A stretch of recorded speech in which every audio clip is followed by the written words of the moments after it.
Il-kap tal-Partit Nazzjonalista Adrian Delija kompla bis-sensiela ta' żjarat fiċ-ċentri tal-lokalitajiet madwar Malta u Għawdex.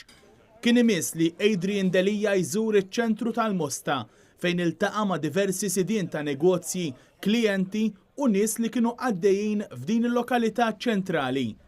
F'kumment fit-tmiem iż-żjara, Adrian Delija qal li fil-waqt li l-kummerċ u preżenti u baqa' jkun sostnut għal dawn l-aħħar xhur, madankollu il-kumment ġenerali tan-nies u li qed jaħdmu aktar iżda qed idaħħlu inqas. L-attività kommerċjali vera għaddejja u baqgħet issostni l-pass li kien hemm fl-aħħar xhur, però il-kumment qisu ġenerali tan-nies u illi nies qed jaħdmu iktar imma jaqalgħu inqas. U din hija xi ħaġa li tippreokkupa għax ma nistgħux nħarsu biss lejn l-affarijiet illum u nieħdu snapshot meta nkunu qed nippjanaw tax se jiġri l-ġimgħa d-dieħla jew il-ġimgħa ta' wara, imma rridu nibdew nħarsu lejn l-affarijiet iktar fit-tul.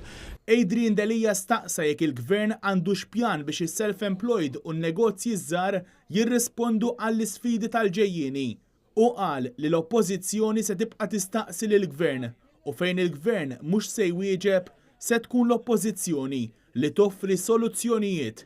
Naħseb importanti bħal f'kollox, anke f'dan is-settur, illi l-Gvern jgħidilna x'inhu l-pjan.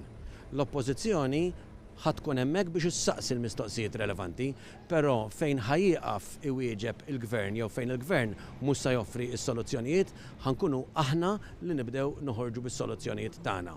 Irridu li n-negozji żgħar jisaħħu, irridu li n-negozji żgħar jerbu l-isfidi burokratiċi u jerbu l-isfidi li għandhom qudiemhom u naraw illi dawn in-negozji tagħna jistgħu jibqgħu jikbru u jaħdmu biex jaqalgħu il-qlieħ xieraq tagħhom. Il-kap tal-Partit Nazzjonalista kien akkumpanjat mill-kelliem dwar is-self-employed u n-negozji żgħar Edwin Vassallo, is-Sindku tal-Mosta Kit Kassar u l-Kunsillier Norvin Spiteri, kif ukoll kandidati tal-Partit Nazzjonalista li jikkontestaw fid-distrett elettorali tal-Mosta.